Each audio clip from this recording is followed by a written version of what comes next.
As we know, Latin America has a very strong tradition of neutrality during the Cold War, during the 19th century. Also, it's very important to remember that the center of Russian propaganda is not this media, but also its embassies, Russian embassies in this country. In Russia-Ukrainian war is perceived as a competition between global powers, between the West and the Russia and China. Hello and welcome to Ukraine in Flames, a special project by Ukraine Media Center, an NGO Euro-Atlantic course. And I'm your host, Myroslava Yaremkiv. The Russian government is funding a disinformation campaign in Latin America aimed at undermining support for Ukraine and promoting anti-NATO and anti-American ideas. The key task is to convince citizens of the positive image of Russia and the fact that Russia is pursuing a supposedly successful and necessary neocolonization policy, supposedly fighting US and NATO imperialism, which supposedly threaten the world and Latin America first of all. In today's episode, we're going to talk about Russian propaganda in the Latin American region and how the Kremlin uses the war in Ukraine to influence Latin America for their own benefit. If you want to learn more about the subject, please continue watching this video and subscribe to our channel so that you don't miss our videos in the future. Over the past decade, a period roughly coinciding with increasing Russian focus on absorbing Ukraine back into Russia's orbit, the information operations in Latin America have sharpened and broadened. In 2013, Moscow declared its relations with Latin America to be of a strategic importance, and the following year, during which Russia illegally seized the Crimean Peninsula from Ukraine, Moscow started to greatly expand its information warfare efforts in Latin America. In August 2022, 6 months after Russia launched a full-scale invasion of Ukraine, Putin noted the historically strong, friendly, truly trusting ties with Latin America. ADASTRA fellow and expert on Latin American issues, Oleksiy Otkidach, will assess the Russian influence in the Latin American region now. I would say that on the one hand, yes, indeed, Russian-Ukrainian war, Russian aggression against Ukraine has influenced the, let's say, the landscape, the political landscape in Latin America. Of course, we have some countries which support Russia like openly. We have some countries which are trying to be, let's say, neutral. And we have some countries with a strong stance towards Ukraine. On the other hand, we clearly see that internal problems, different internal processes in Latin America getting all the attention, which is logical from the governments of the countries of the region. One of the recent examples is the diplomatic scandal between Ecuador and Mexico. As we know, the Ecuadorian police assaulted the embassy of Mexico in Ecuador, and this situation, the scandal, has had a huge effect on the region. So basically, we understand that Russia is trying to get as much influence in Latin America as possible and trying to play this old card of the Soviet Union times, of the global, let's say, global South, but we know this term isn't very correct, against global North, developing countries against developed countries. So trying to create more lines of division, more splits between countries which we have, but at the same time we know that Latin America countries they have very strong relations with the US, with the European Union, and Russian influence is not that successful as we could see, and sometimes as Russians are trying to show us. If, for example, Brazil or Mexico, they don't support Ukraine like we would like they support, it's not always because of just pure Russian influence. It's often because of their internal logics, their internal politics, their internal processes, and some limitations or even traditions. As we know, Latin America has a very strong tradition of neutrality during the Cold War, during the 19th century. So I would say that yes, Russian influence, Russian aggression had an impact on the continent, obviously, but it is not that strong, and that's why Latin American countries are not that involved sometimes in different processes which have place during this aggression. If Russia considers the information campaign as important as the Ministry of Defense itself, then the TV channels Actualidad RT, the Spanish language version of Russia Today, and Sputnik Mundo, the Spanish language branch of the Russian state news agency Sputnik, are key components of the Russian information army in Latin America.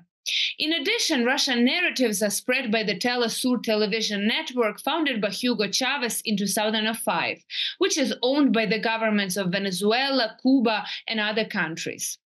Russian influence campaign in Latin America intensified after the 2022 invasion of Ukraine. The volume of current activity is impressive if you compare it with similar activity after the annexation of Crimea in 2014.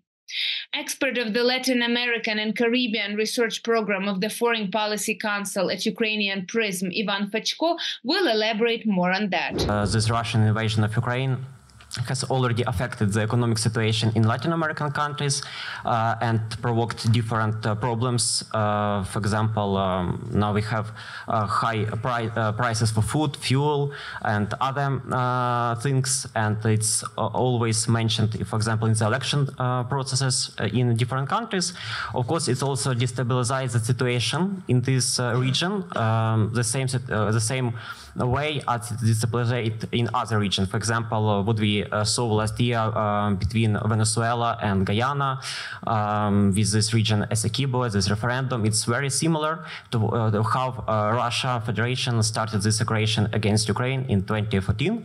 And of course, it's like the continuity of this process when these authoritarian regimes, they don't respect international law, and when they see that Putin is not, charged, and can continue to do this, they also can start, as this Maduro, they also can start this activity in this region, for example, and destabilize situation in Latin America also. And when we talk about information manipulations, for example, and the propaganda, of course, we can mention this biggest machine. We can call them this biggest media machine, like Russia Today, like Sputnik. They already, in some countries, more influential than, for example, international West media. They have audience more than 30 million people, and they what messages they share around Latin American countries, what we can see. For example, they are trying to put this false idea that Ukrainians are victims, not victims, but only pretending that they are victims, that nothing serious is happening here. They also is trying to say that it's not war against Ukraine nation, but against West, for example, and many other propagandistic sentences or opinions they can share.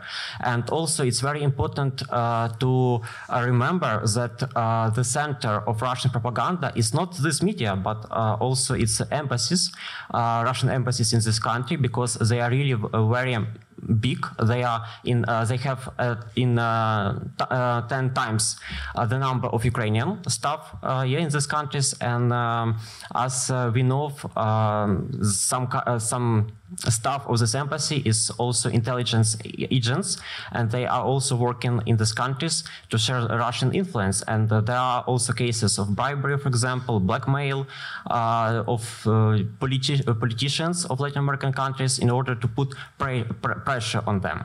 And also, it's not always mentioning, but it's also very important. Remember about culture diplomacy, about soft power of Russian Federation in the region, because they have at least 3 big organizations which help them to share this influence. First of all, it's Russian houses, which are represented in 9 countries of Latin America. It's also Russian World Fund and Gorchakov Fund. This organization they operate in Latin America, and they are trying to share this vision about Russia. They are trying to show Russia as a world benefactor, donor, and also when they organizing different events about Russian culture, classical culture, they also trying to persuade people from Latin America who are attending these events that this war that is now in Ukraine, it's okay, and they are trying to say that they trying to liberate, for example, their territory. So they use these historical ideas, cultural also movements in these countries, organizing these events, trying to pursue these goals also. One of the main goals of Russia's information operations in Latin America is to create narratives that Russia and its allies have a common enemy, the United States, an imperialist behavior imposed by them on Latin America. While an important part of the information strategy, it's also the justification of Russia's actions in Ukraine. A favorable environment for the spread of Russian disinformation in Latin America creates a lack of quality media content in the region. Information is becoming more expensive, access to it is becoming more difficult, and then in that vacuum you have, for example, the Spanish version of Russia Today, which provides quality disinformation about international affairs. Head of the Hybrid Warfare Analytical Group of Ukraine Crisis Media Center, Volodymyr Solovian, will talk more about it. The war in Ukraine, Russia-Ukrainian war, is perceived as a competition between global powers, between the West and the Russia and China.